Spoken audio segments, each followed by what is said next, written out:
You get a raise at work, finally. But a week later, your energy bill has gone up again. Your rent is due and it's 8% higher than last year. You check your bank balance and you've somehow saved less than before. If you're in the UK in 2025, this isn't a fluke. It's not your fault. And it's definitely not just inflation. This is the story of how the British economy is producing more while you're earning less. Welcome to Brits Analyst. For most of modern history, a growing economy meant a rising standard of living. Wages followed growth, households got richer. A better job meant a better life. But something changed. Since the 2008 financial crash, the UK economy has technically grown by trillions. But for most working people, that growth never arrived. Today, real wages in Britain are lower than they were 15 years ago. And while salaries are up on paper, inflation, taxes, and hidden costs have quietly eroded your true spending power. Let's look at the numbers. The average UK salary in 2024 is £35,000. In 2008, it was £24,000. That looks like solid growth until you factor in inflation. Adjusted for the real cost of living, the average worker in Britain is no richer today than they were before the financial crash. In fact, some economists argue we're worse off. Worse still, households are spending a greater share of income on essentials than at any point in the last 40 years.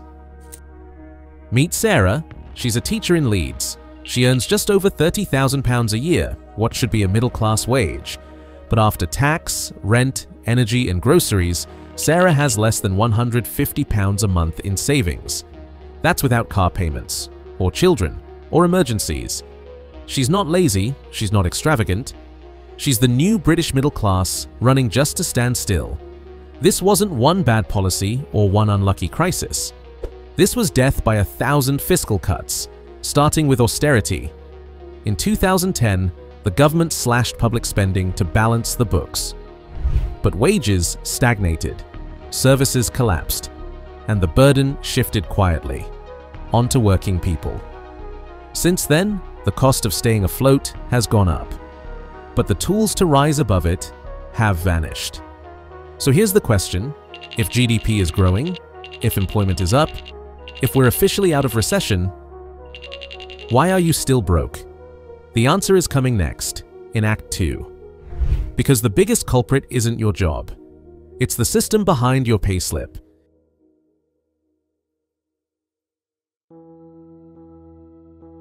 If your payslip looks bigger, but your lifestyle feels smaller, you're not imagining it. Because behind the headlines about wage growth lies a system that quietly takes what it gives and more. This is not just inflation, it's economic misdirection. And it starts with two words you'll never hear on the evening news: fiscal drag. Fiscal drag sounds complicated, but it's simple and dangerous. Imagine this: the government says it won't raise your taxes. Sounds great, but then they freeze the tax thresholds, the income bands that determine what tax rate you pay. So, as your income rises, even just with inflation, you quietly move into a higher tax bracket. You're paying more tax even though your real income hasn't increased. That's fiscal drag. And in the UK, it's been government policy since 2021, frozen until at least 2028. According to the Office for Budget Responsibility, this one policy alone will push over 8 million people into higher tax bands by the end of the decade. Here's an example. You earn £30,000 today. You get a 5% raise next year to £31,500. Inflation is 6%, so you're actually poorer in real terms. But now, you're in a higher tax band. You keep less, you spend more, and somehow, you lose on both ends. This is not a side effect. This is the design. Then there's national insurance. Between 2022 and 2024, rates shifted multiple times, confusing the public but not employers. While the rate was lowered slightly in 2024, it followed a significant hike, and many employers have passed on the cost to their staff via stagnant pay, frozen bonuses, or worse, layoffs. Meanwhile, the essentials keep climbing. Energy prices up 80% since 2021, food inflation reaching double digits, private rents at record highs, and wages still stuck. Now here's the twist. This isn't just an economic issue. It's a psychological trap. Because for most people, the raise feels real. The bigger number on the payslip feels like progress. But when disposable income shrinks and quality of life erodes, it feels like failure. Personal failure. This creates a dangerous loop. Shame, resentment, disengagement. And worse, it hides the real culprit, the structural design of post-austerity economics. Let's zoom out. According to Resolution Foundation, average real household income in the UK has flatlined since 2007. That's nearly 2 decades without meaningful growth. In that same time, the cost of housing has doubled, the cost of university has tripled, and home ownership for under 35s has dropped by 30%. This is not a glitch. This is the outcome of political choices. Here's something they won't say on Sky News. Britain is not a poor country. It's the 6th richest economy on Earth. But it's one of the most unequal. Because growth isn't shared, it's hoarded. By those who own, not those who earn. Since 2010, the top 1% in Britain have doubled their wealth. The bottom 50% have stayed exactly where they were or fallen behind. So what happens when you have rising productivity, growing GDP, and still the public feels poorer? It's not just bad luck, it's the collapse of a promise that hard work equals progress. And in the final act, we'll uncover the long-term consequences for your generation, your future, and the country itself. Because if wages don't catch up, society cracks.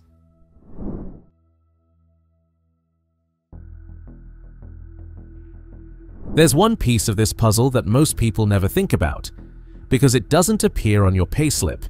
It's not part of your headline salary. And yet, it quietly decides how much you really take home. It's called employer national insurance. For every pound your employer pays you, they also pay the government a percentage on top, just to employ you. In 2022, this rate was increased to 15%. Now, that sounds like an issue for businesses, not workers. But here's what really happens. Small businesses, retail shops, logistics firms, they can't just absorb the added cost. So what do? They freeze salaries. Say, they cancel bonuses, santaik. They hire fewer people. Even as demand grows, some quietly reduce hours, others cut benefits, and many avoid giving raises that even match inflation.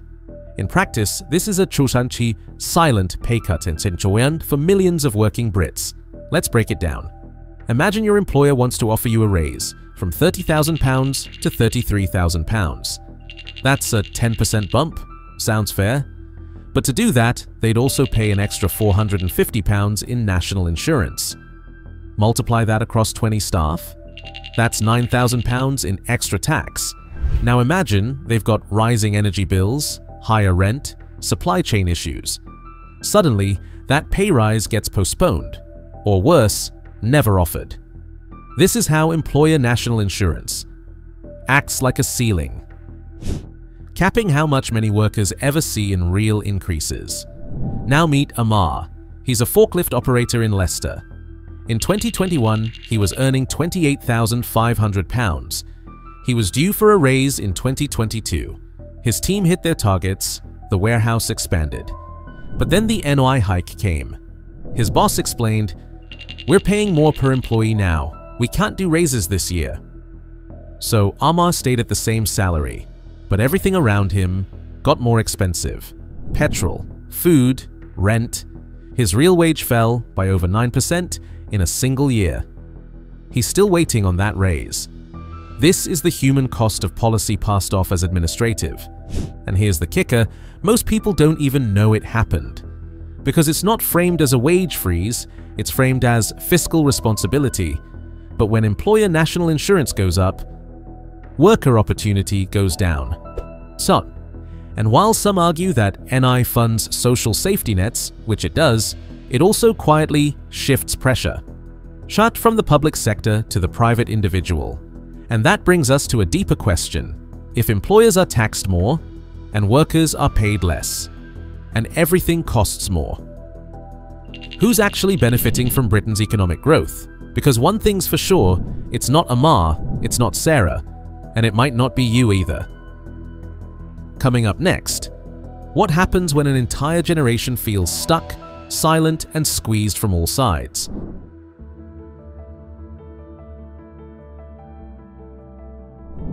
We've covered the problem, the hidden taxes, the broken promises, the illusion of progress. But now we ask the question no one dares to ask on television. What happens when this continues? What happens when a nation's people are working harder, earning more on paper, but living worse than their parents? That's not a cost of living crisis.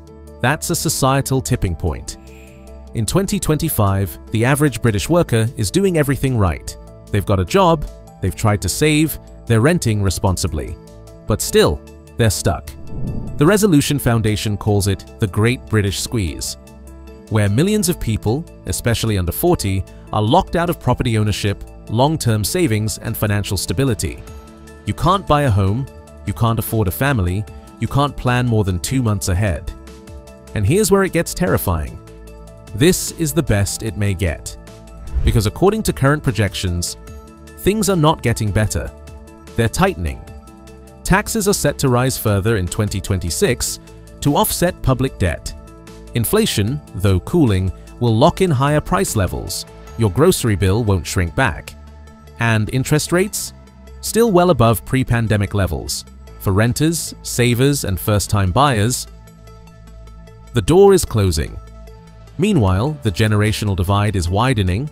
Retirees, many of whom bought homes in the 90s or earlier, now hold a disproportionate share of UK wealth, while under 35s face record low asset ownership and record high personal debt. That's not just an economic challenge, it's a social fracture in progress. Because when a generation feels cheated, when hard work no longer works, trust in the system collapses. That's how political extremism rises. That's how democratic faith breaks. That's how social mobility dies. And if nothing changes, the UK could be heading there, faster than expected. Here's the part they never include in the headlines. This crisis isn't unstoppable, but it requires exposure. If people understand the real mechanics behind why they're broke, they can start to push back. So what can you do? 1. Check your tax code. Errors can cost you hundreds. HMRC's system is clunky, don't assume they got it right. 2. Use salary sacrifice schemes. Pensions, electric car leases, childcare, these reduce your taxable income. 3. Track inflation, not nominal wages. Your raise may be meaningless if it's below inflation. Demand wage increases after inflation. 4. Support economic literacy creators. Share channels like this. Comment, engage, help shift the conversation from vibes to verified data. 5. Vote economically. Whether left, right, or center, vote based on policies that impact real wages, not party lines. You're not alone in this, and you're not crazy. This is not a personal failure. This is a systemic design. But the good news is this: designs can be changed. Systems can be rebuilt. But first, they must be seen clearly. So if this hit home, if you finally understand why your pay doesn't stretch like it used to, subscribe to Brits Analyst. Because next week, we uncover how your mortgage is being rigged without you ever signing off on it. Leave a comment, share this with someone who thinks they're the only one struggling, and hit the bell because truth, unlike income, should not be taxed. Thanks for watching. This is Brits Analyst. See you in the next video.